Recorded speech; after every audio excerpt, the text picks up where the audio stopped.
It does not matter how great your system is, right? You're going to have days that just, for lack of a better term, suck. They just do. There are days that just don't go well. There are things that happen.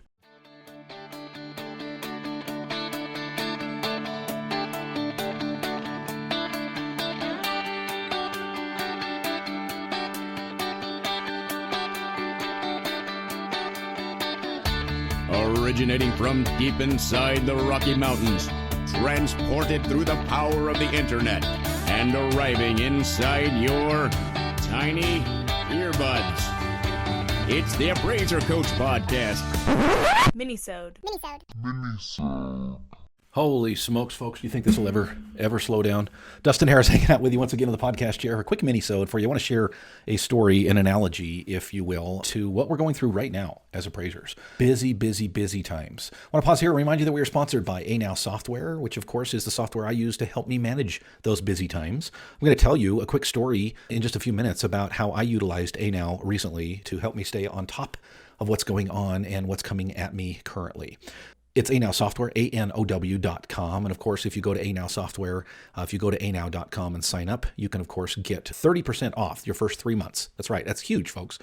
30% off your first 3 months by using the code podcast30. That's the coupon code podcast30. All right, folks, I want to just set this up. Right now, we are very busy, as you can imagine, as you are experiencing. All of us are. I was on a call just this morning with an individual who just cannot keep his head above water. In fact, he said, Dustin, I shut it down last week. I shut everything off. I turned it all off. All of the bids that are coming in, I said no to, and I'm finally starting to dig myself out of this hole. And folks, I think we're all experiencing it, whether it be ourselves or our assistants, other appraisers that we might be working with, trainees, you name it. Everybody seems to be incredibly busy right now. And you know what? We'll take it, right? We'll stay busy. We'll take it when we can get it. Now, I am not one that says, hey, I'm going to make, speaking of hey, while the sun shines, and at the expense of my family and my health and my relationships and everything else that I hold near and dear to my heart. I'm going to strike a balance there. But I know a lot of us keep thinking, well, it's got to slow down eventually. And sure, maybe it will. But in the meantime, we got to just, make as much money as we possibly can. Well, how many of us are making all that money and putting it aside for those rainy days? My guess is most likely you're doing what everybody else is doing out there. And that is you are burning the candle at both ends, and you're probably spending everything that's coming in the door. Now, I would caution you against that. I would say that you need to get in a habit, if you are not already, of putting some money aside. But today's episode is not about money. Today's episode is, it's about time. It's about energy. It's about mental focus. It's this idea that we are all overwhelmed. We are all currently feeling overworked, and it doesn't seem to stop. I remember literally 3 years ago, folks, thinking it was so busy. Oh my gosh, it's so busy. Well, it doesn't last. It always goes in waves. Yes, it does, folks, but this wave has lasted at least 3 years, and who knows how much longer it will continue. And again, I am grateful for the work. Don't get me wrong. But you've got to find a balance. You've got to be able to turn it off, right? I still, no matter how much volume we are doing, I refuse to work past 6 o'clock. I just refuse to do it. Now, are there occasions when I have to jump in there and do certain things? Sure, absolutely. I'm the business owner, right? I'm an appraiser. There's things that have to be done occasionally on the weekends, occasionally in the evening, but that is not, honestly, folks, that is not my norm. My norm is that I get up and do my morning routine, and that is time for me, right? My phone may be blowing up, but the first 30 minutes, at least, sometimes an hour, are me, my time. I get to spend those minutes alone, preparing mentally for the day, exercising, ingesting wonderful things into my brain and mind to get my mindset straight. And at 6 o'clock, folks, I shut it down. I really do. In fact, most days it's earlier than that. It's around 5:15, 5:30. Rarely do I have to jump back on the computer. And if I do, it's for a momentary, somebody's having, problems with this, that, and the other. I'll jump in and solve that problem really quick. But it really, honestly, and ask my wife, folks, I'm telling you, it doesn't matter how busy we get. I stick to that schedule because I know what I need in my life. I know that if I'm going to work 10, 12-hour days, again, I did that for far too many years. Guess what? I'm going to find something else. I really am. The money's not worth it. I hope that you listen to what I'm saying. What do we do this for, right? If it's for the money, but what is money? Money is simply the ability to do things, right? The freedom, the liberty to do things. Well, if you're not doing those things that you would do with the money anyway, meaning getting some time back for yourself, what purpose is it for us to do and continue to do what we're doing? There are days that we all feel overwhelmed. We've got inbox things coming out our you name it, right? You look at your inbox And it's overwhelming. You look at the messages that are coming in on whatever form of communication that you utilize, and they're overwhelming. And you have to deal with them. You can't ignore them. You can't hit just delete and everything will be fine. There will be consequences for that as well. And this can be super frustrating for appraisers. It can be super frustrating for human beings to have so much to do that you just cannot stay on top of it.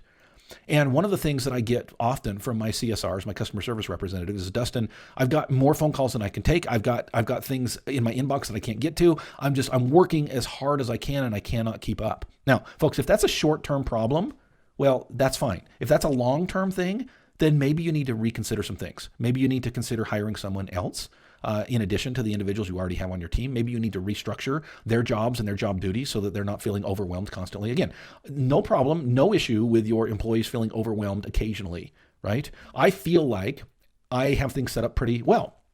I feel like over the years, I've got a pretty good system down, right? I feel like that we've got a pretty good workflow, but are there days that I completely feel overwhelmed? Absolutely. Right? I'll be honest with you. Let me share with you and just be vulnerable with you for a moment, right? Not that you care about my personal life, but I was up till almost 4 a.m. last night. I was helping my son move from his apartment. He bought his first home, and we had nothing but, let's just put it, I'll just boil it down to this, right? We should have been done by 9 p.m. We got done at 3:30 in the morning, and 3 flat tires later, okay? Not a fun night. I'm exhausted. One of the reasons for this episode today was to let you know that it does not matter how great your system is, right? You're going to have days that just, for lack of a better term, suck. They just do. There are days that just don't go well. There are things that happen.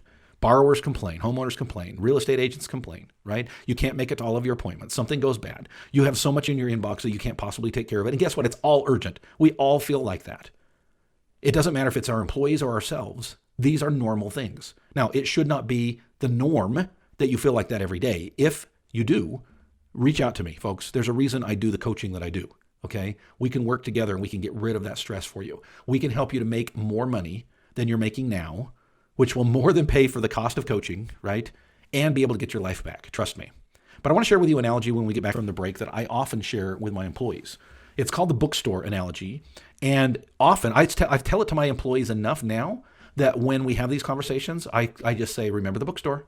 Remember the bookstore. Oh, okay. All right. I'm going to share that with you in just a moment, but I want to pause here and remind you about Anow Software. Now, speaking of being overwhelmed and overworked, my best office manager / customer service representative was out last week with an illness. She was out not for 1, not for 2, not for 3, but for 4 days.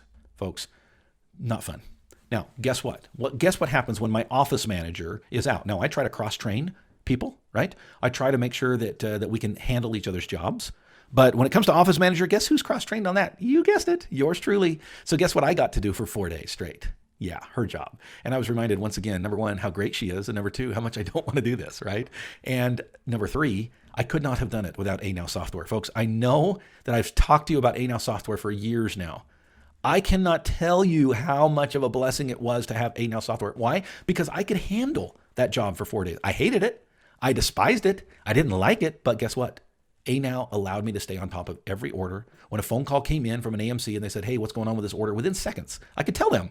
I could speak intelligently. Why? Because it's right there on my screen. Anow helps me to stay on top of everything. And here's the other thing that I was doing those 4 days. I was quoting. So a lender would reach out to me and say, hey, we got an appraisal on 123 Annie Street. What's your fee and turn time, right?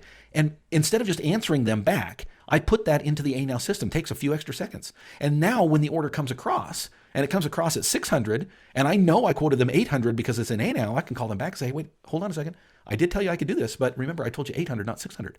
I could not remember all of that without Anow Software. Anow.com is where you find out more. It's ANOW.com.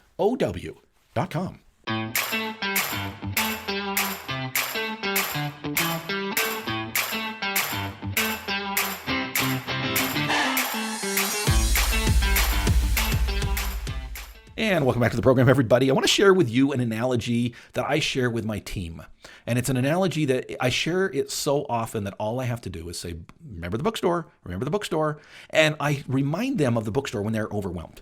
When they come to me and say, Dustin, I just cannot keep up. My inbox is blowing up. My voicemail box is blowing up. The texts are blowing up. I cannot keep up. And I say, slow down, take a breath, remember the bookstore. Years ago, when I first got married, I literally, in fact, it may have been the year, I'm pretty sure I had this job before we got married. It was a very short-lived job, I think about 8-9 months maybe. It wasn't quite a full year. And I worked at a cash register at a bookstore. Now, this was a major university, a state-run university, and it was the only bookstore on this campus. I worked the cash register. There was 5, maybe 6 cash registers at this bookstore. It was not a huge bookstore, but that's where everybody came to get their books for the new semester. Now, as you can imagine, most of the time, life was pretty easy.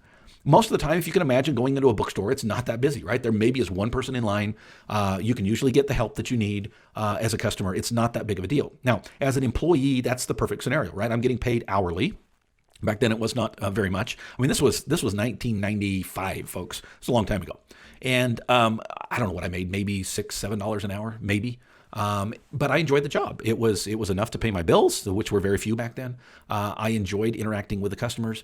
For the most part, I enjoyed what I did, except when it came to the week before school started. And as you can imagine, the only bookstore on campus, every student, and we're talking, 10, 15, 20,000 students needed to get their books. Now, this was before the internet. Right? Remember, this is 1995. Sure, the internet existed, but we certainly didn't go to the internet to get our books for school. Everybody had to physically come into the bookstore to get their books, and they did. And you can imagine, they didn't do that 3, 4, 5 weeks before the semester started. They all did it the week school started. That's just the way you did it. Most people didn't live there until a few days before school started. So guess what? They come, they move into their apartment, and they go stand in line at the bookstore. Folks, there were days, a few days before school officially started, where literally that line for every cash register was snaking up and down the aisles of the bookstore, out the front door, around the corner of the building, and around the other corner of the building. It was ridiculous. Hours people would stand in line in order to get their books so that they could, of course, go to school. And as a member of the staff, as an individual who stood at that cash register, and I'm a pretty easygoing guy. You've been listening to me long enough, you know that I don't let things get under my skin most of the time. Even things that are major, I can usually compartmentalize. I can usually, work my way through those situations. But there were days that I got very overwhelmed. And I was young and dumb and immature. And sometimes I would go to my supervisor and say, I don't know what to do. I can't keep up. There's so many people. I just can't keep up, right? And she gave me a pep talk that I've never forgotten. And it's nothing ground shaking, earth shattering. It was a very simple, Dustin, relax. This is what I want you to do. Forget the line. Forget the people behind the person in front of you. When you stand at that cash register, that person that you are ringing up is the only person that matters. Don't worry about the commotion behind them. Don't worry about that line that goes up and down the aisles, out the front door, and around 2 corners on the outside. Do not worry about that. All that matters is that the person in front of you has a good experience. Yes, be efficient, right? Don't make it long and drawn out, but have a pleasant conversation with them. Smile at them. Thank them for waiting. Deal with them, and then deal with the next person. When you're done with the next person, deal with the next person. Don't worry about the line. Folks, that's the bookstore analogy. That's it. I know. Earth-shattering, right? Oh my gosh, that's the best wisdom I've... Folks, trust me when I say you cannot do anything about the line. You cannot do anything about anything that follows in your inbox except the thing that's right on top. Deal with it and move to the next thing. And when you're done with that, move to the next thing. Folks, don't feel overwhelmed. Don't get to the point that every day is a struggle, because every day is a constant barrage of problems. If you're in that situation, remember the 82% rule. For those of you who don't know what I'm talking about, in the Go Create Some Value workshop years ago, I presented the 82% rule. The 82% rule is simply this. 82% of the time, things need to go right. Okay, 18% of the time you can change 3 tires at 2 a.m., right? That can happen, and that will happen. But if any more than 82% of the time things are not going right, then you need to change your life. You need to get more help. You need to restructure. You need to reach out and get a coach, right? Anything you need to make sure that things go right, most of the time, at least 82% of the time, remember the bookstore analogy. Deal with the person in front of you, have them have a pleasant experience, and then move on to the next thing. You've been listening to the Appraiser Coach podcast with Dustin Harris. If you like what you hear, please give us a 5-star rating and post a short review on iTunes. For more in-depth insider information on how you can make more money as a real estate appraiser, visit theappraisercoach.com and sign up for the All-Star team today. Thanks for joining us. And now, get out there and create some value.